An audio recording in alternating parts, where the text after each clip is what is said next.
making friends. Today I have a little tutorial for you, and it might turn into a multi-part series. We'll see how long this takes. But I wanted to show you guys how to recolor things yourself in The Sims 4 Studio and a few tricks I've learned along the way. I was recently watching a video that I posted on my old YouTube channel about recoloring, and I realized that I've learned a lot since then, and things are a lot simpler than I made it out to be back then. So I wanted to kind of do a update on that and to hopefully get you guys going. And the nice thing is you can either do it in a sense of like for mass, like if you want to share your content, or you can do it for personal recolors and not do a full palette, or you know, if you want to create a couch or an outfit that uses a couple colors specific to your Sims. So that's something that sometimes is difficult to find, like, oh, I want a couch that's both, you know, pink and purple because my Sims are pink and purple. You can now do that after watching this tutorial. So I won't take up too much of your time. Let's jump in.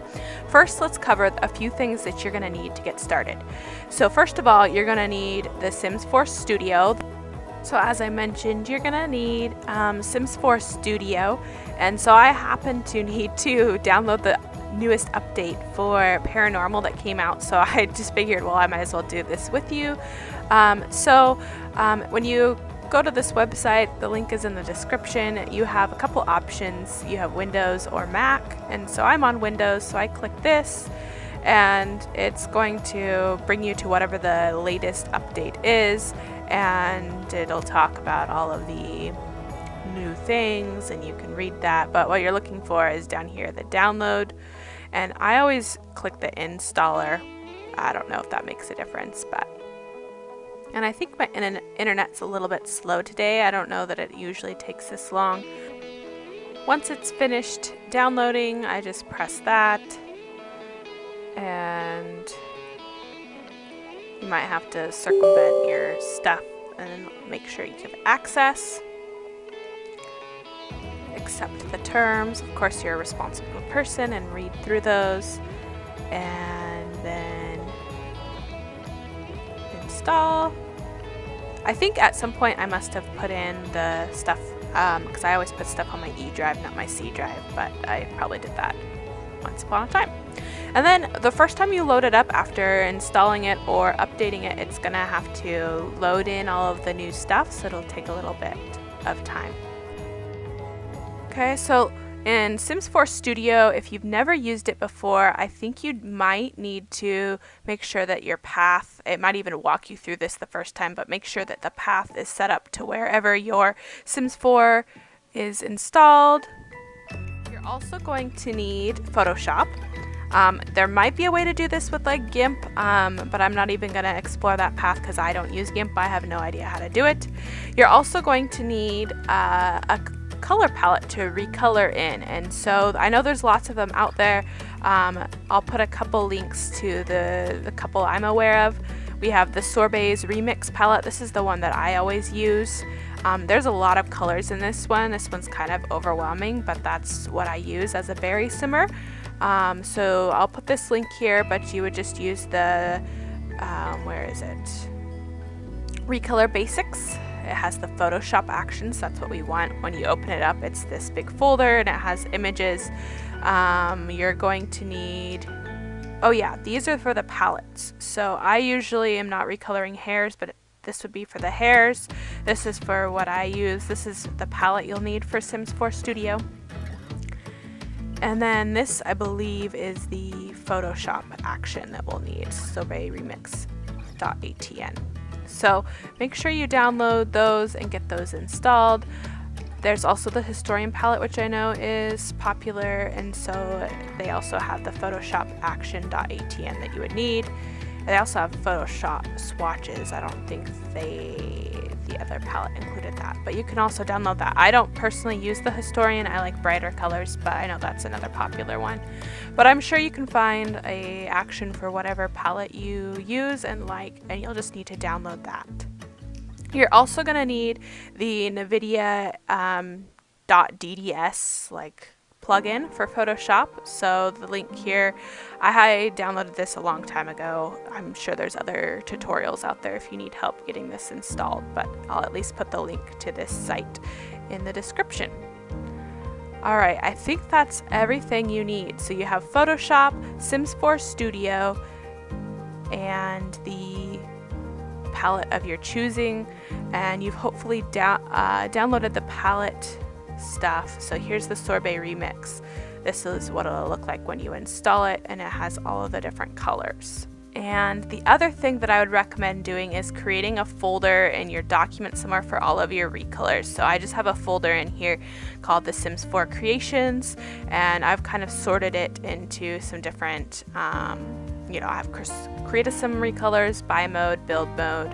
This is where I keep all of the action stuff, like the previews, and here's the actions themselves. And then one other thing that I recommend doing is having a specific folder, and I color mine the recoloring workstation because this is going to be important, but you're going to want to have a folder that's essentially empty where we're going to dump all of our batch recolors in. Alright, so after you have everything installed, you have to figure out what you want to recolor.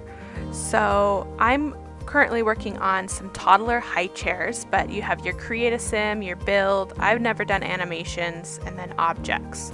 And so it depends on what you want to do. I've found that I like doing the standalone options for the most part, because if you don't do a standalone, and even if you use an EA Swatch, if you're uploading anything, it counts as custom content, so it's not going to show up the same way if you choose a different swatch. But depending on if you're not uploading it, then it might be easier to add a create a sim part swatch. I probably mostly do that for create a sim stuff, but for objects I just find it's easier to do a standalone recolor, and same with the build. Because the other thing is if things get too many swatches, they don't show up very well, so I like to put them in their own separate object. The way that you would add a swatch for objects, because it doesn't have the add swatches the way like a build does or the create a sim, is you do the override, and that'll allow you to add swatches. So I'm going to do a standalone recolor for an object. And then once you're in here, you can filter things by pack. So if there's a specific pack you're wanting to recolor in, this can be helpful. And then you can also come here if there's custom content. So there's a folder, if you're recoloring something that's custom content, there's a folder in your Sims 4 Studio stuff that you have to drop that custom content into in order for you to be able to recolor it. If you guys are interested in seeing how to do that, let me know and I can go figure that out. I normally just do game stuff. So I don't really care about the game pack because I'm okay with anything, but I am recoloring the high chairs. So if I type in high chair, I get 3 of them. I think there's one other one. And so I've already done these 2. So I'm going to be doing this one, but you can, filter it, search, and figure out what you need and what you want to recolor. So then this is defaulting to where I last was. So like if you haven't done it before, you might have to set up some folders. I used to not do folders and it got really overwhelming and confusing. So I highly recommend those. But for example, I created a folder for high chairs because that's the project I'm working on, and then each high chair gets its own folder. And I forgot to take note of what this one was called. Kindermaid Classic. And then you give your file a name. Everyone has their own way of doing this. I always start off with my username, and then I like to use the code, and some people do it like EPO1. I don't know those, but I know that this is base game, so I'm just gonna put base game _ and then this was the Kindermaid high chair. And then I like to do the palette I did. So I'm doing noodles, sorbet, remix. Everyone has, like, some people just say SR. I don't know. You figure out however you want to name it. You can name it Dude. It doesn't matter. Dude 1, Dude 2. And it may take a moment for it to load up everything. So when it does, you have a preview of the item itself. And then you have all of the swatches here. And so since I did an override, eventually these are going to be, since I didn't do an override, since I did a standalone, eventually these swatches are going to be deleted. When I'm going through, I kind of just take a look at all of the swatches, and I definitely want something that has quite a bit of white in it. And I tend to export more than I probably need, just because once I delete these, I have to like create a new package if I am like, oops, I think I wanted a different swatch to work with. So anyway, you need to come to texture, and then sometimes there's multiple of these, so you have to make sure you're picking the right one, but usually the first one is the one that you actually want. And we're going to export, and I'm super original. I just say this is Orig 1. That's another thing, is when you export it, make sure you have two options, PNG and DDS. Make sure you're exporting it to DDS. That's super important. Before I was doing PNG, and that made my recoloring so much harder. DDS is your friend. And I chose that one because it has kind of white stuff a little bit, and typically the lighter colors like blues or pinks are easier for the recolors. And you'll notice that there's also differences here. I don't think I'm going to be that picky and do all of the different ones because I don't think it matters that much, and I'm just going to do the hearts anyway. But you could pull out a swatch for each of those. I did that for the bed. I'm also going to do this one because it makes the high chair part a little bit wider. That might come in handy. Just called that one Orig 2. Another thing I always like to look for, most of these don't have an issue, but when I'm looking at the swatch, you know, and as I might want to have some parts be white in the final image, I'm looking for ones that will be easy to spot the differences. So like this, I'm going to go ahead and grab this purple one. This one might be helpful because it's really easy to see where the purple is compared to the wood color. I guess that's kind of similar to what we have going on here, but like I said, when in doubt, I export it because I can always delete it, but it's harder to go back in and grab them.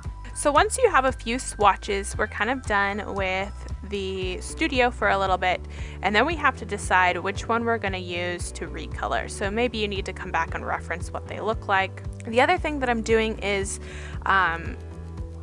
Noodles, who's the creator of the palette, originally came out with her super old palette, which was just essentially like one of each of the colors instead of the 4 options, plus she's since added more shades. She had done these high chairs, and so I'm doing my best to essentially make this an update of that. So I'm trying to recolor them the same way that she did.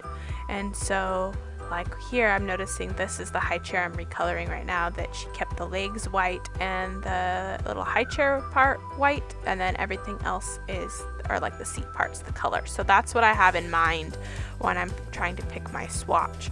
So most likely I'm probably going to recolor on this one or a version of it, and that's probably what she did because I noticed that the chair inside here is lighter than the outside part versus, you know, if she had done this one, then the seat is now darker than that part, and that's not the case here. So this is the one that I'm thinking is probably going to be the one I'm going to use. So when I come in, what I like to do, all right, you guys, I'm notorious for like trying to explain something and I should just show it. So this is how I got these. I opened up this. Sorry, I'm having to remember how to do this. So I think you pick this and then you eyedrop whatever color you want.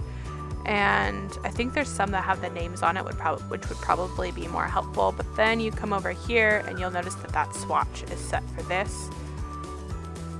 And then you name it whatever you want to name it, and then hit OK. And then it's going to add it over here. And so I just did that for all the colors so that they're easy to grab. So then I like to just grab a nice color. I think personally I'm going to grab this green. And when I named these, so this tells me this is kiwi. When I typed in the name like I just showed you, I named them based off the palette. So when I come to the Sorbet Remix, I'm gonna come down to the kiwi and I'm just going to play. And then I like to grab a brush, and with the kiwi color selected, let me make my brush size a little bigger. I like to just compare. So you'll notice that the actual color and the chair part that I'm going to be recoloring are quite a bit different. Like this is a lot darker. So I know that this swatch as is not going to work. So I'm going to have to lighten it. And there's a few ways that you can do that. One of my favorite ways to do it, especially if I'm like working with walls, is with these, usually I do levels, and you can drag these and make it brighter, make it darker, and then you can also drag this to change it. And the nice thing, so let's say I end up wanting to do it like this, and you want to be careful, you don't want to wash it out, like that's too light and not enough contrast, but you just want to find that healthy balance. And so then I would flatten the image, run the action again, and test it again, and I see that it's still too dark, but we're getting closer. So if I come up to history, I can come up and I see that's where I flattened the image. Here is where I was modifying the levels, so I can come back and now it's unflattened and I can lighten it further. Another option would be to do like a brightness contrast and add more brightness, and then I'm going to flatten it. And then I can run the action again and go, okay, we're getting closer, I like that, or whatever you decide. And then I can come back to before I flattened it again. And then usually I save this. Now this is something I like to do, especially if I'm doing walls, because then with the different wall heights, I can just select these two layers and copy them over, and so that all of the walls are going to be in the same like base that I'm going to recolor, so I don't end up with the tall walls being darker than the lighter walls. That's why I use these ones and not, I know you can also do adjustments and do those same options here, but this doesn't create, like if I do levels, there it is, this is still going to edit that layer, but it edits the background, it doesn't add these in, which I don't want. Okay, so that's one option, to use those, and then when you're done, you're going to hit, first you have to flatten it. And then you would do files, save as, make sure that if it's not already selected to D3DDS, that's the plugin we installed, make sure it's there. Okay, so, and then I might call this like base 1. Sometimes I do a few of them because I'm not sure which one's gonna look best. Okay, another thing that I sometimes do with the swatches is I take the original and I run the white play on it to create my base, and that's something I've recently discovered that actually helps a lot. So then I save this as a base. We'll call this one base 2. Again, make sure you're D3DDS. I think these are all of the basic settings, but let me just pause here for a second. This is the DXT5 ARGB 8B PP Alpha. I have that selected, 2D textures, just in case it's different. And then you save, and we'll start there. I'm going to close this, and I'm going to reopen up those two bases. And this step is really important when you go to do your batch actions that you want to have closed when you originally edit it, because if you've saved it, the history, I guess I should have showed it before I closed, is still going to show all the stuff you did, but once you close it, the history is white, so, and that's going to be important for when we do the batch actions. We want the history white. Okay, so let's come back up and try that Kiwi swatch again. And I'm going to run it on both of these and just see which one looks better. And they're actually very similar, but you'll notice that this was the first one I did with all the individual edits, and it's so close to this, and this was a lot faster. And so probably I'm going to use this one because it's a little less washed out. But another thing that I like to do is I like to save like a test. I usually just call it test. And I come to Sims 4 Studio and I add a swatch, and I'm going to import that test one just to see what the colors look like in the game preview. And so I see that that looks pretty nice, and I'm pretty happy with that. Let me come back here. Okay, yeah, the insides there are that color. Again, another thing you can do is drag your swatch across and just make sure it's pretty close. I almost never get it perfect.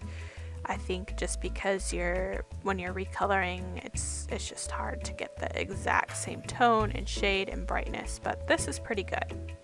I'm satisfied with that. I could also save this one as like test 2 and compare the colors, but I feel better using the other one. So let me delete that swatch. Again, I've completely closed out of base 2, and that's really important. So I already have my batch action created.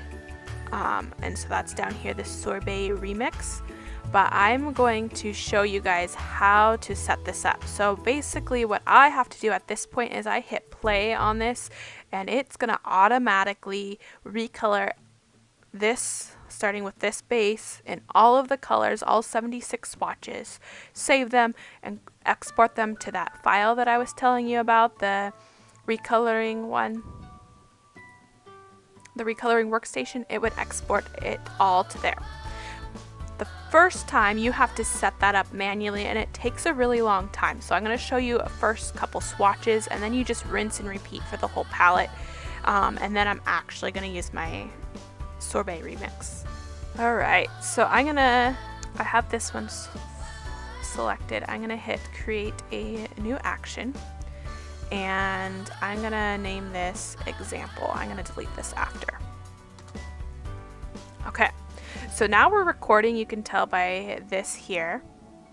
So I'm gonna come up to the, where is it?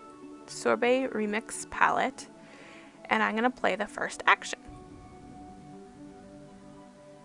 Okay, that's what I want. I'm going to File, Save As, and then I'm going to choose that folder that I have set up, the recoloring workstation, and I'm gonna just name it 1. And that's really important. And it also corresponds to the number of the palette, which is gonna be helpful later. And I'm gonna hit save. Save. Done. Okay. Gonna come over to the history, go back to the original base. That's why it was important to exit, because if I hadn't exited between creating the base and saving it, it would go back to the original, not the base that we want. Okay, then I'm going to come back to my actions, scroll back up, and play number 2.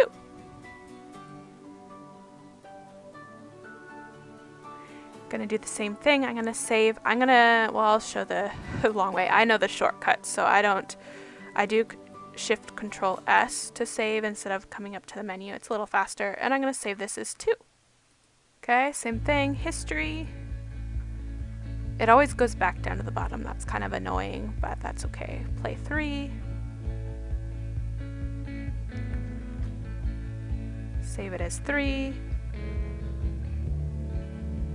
Save history. Okay, I'll do one more because that'll be 1 full color pomegranate. Play. Save. 4. Save. Okay, so and then you go back to history, and you would run through that for every single swatch, all the way up through whatever palette. In this case, there's 76. It does take a while the first time. When you're done, you hit stop. Okay, so open, it's this long thing. So let me close this, and let me show you. So in the recoloring workstation, we have these 3 files that I did individually. Okay, I'm gonna delete those just to show you that it's still gonna work. I do have it open. Okay, so let's open the base again, and I'm gonna play that action back for you to show you how easy it gets. Okay, so here's the example one I just did. I'm gonna hit play, and it's gonna take a little while, but it's just running through those actions, but you're not having to do any of the work this time. It's just gonna run through it. Okay, So it's done now, and it's kind of actually shown what it is.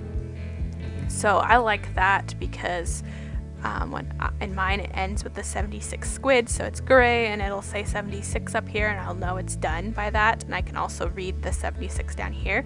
That's another clue that it's done. Okay, if I go to the recoloring workstation, look, those are magically back and I didn't have to do any work.